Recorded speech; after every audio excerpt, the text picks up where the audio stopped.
Hey gamers, if you like light and quick card games and collecting treasure, then you might want to check out Frozen Shinies. Let's take a look at how it plays.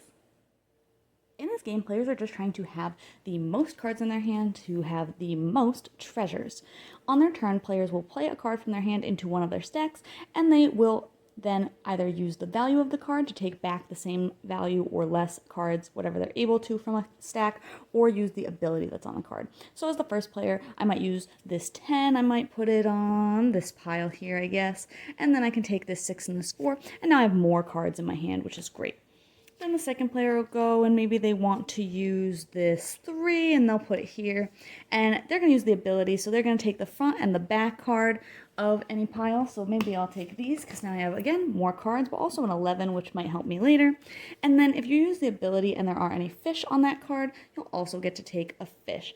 Players can use fish. For some of the abilities will cost some fish, and then other times during the game, if they have 5 fish, they can spend them all at the end of their turn to take another turn, which can be very helpful.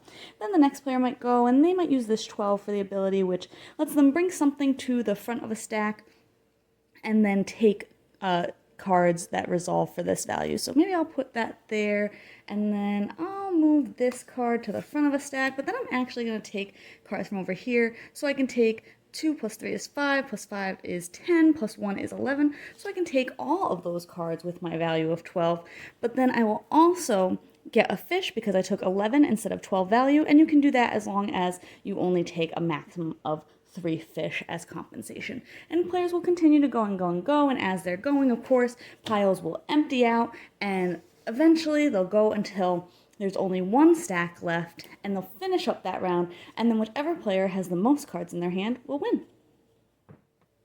I like that this game was super approachable, super light. All you're doing is playing a card, and then you're going to either take back the same value or use its ability to maybe take back cards from other places in the stack.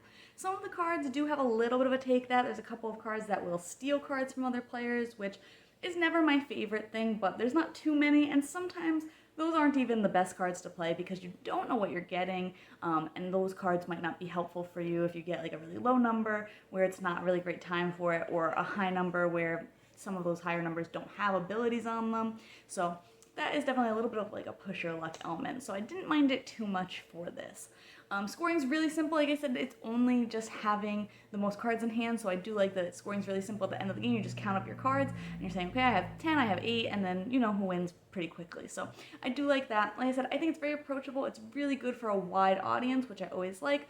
It was just a little bit too light for me, I think. It's not something I would come back to super often, but I can definitely see playing it with people who are not as heavy gamers and just want something that's a quick game, you know, before we have to leave for an event or something like that. So I definitely recommend it for people who like that lighter fare, or if you're looking for a filler game. But you can check out my full thoughts on the blog today to see if this one's for you.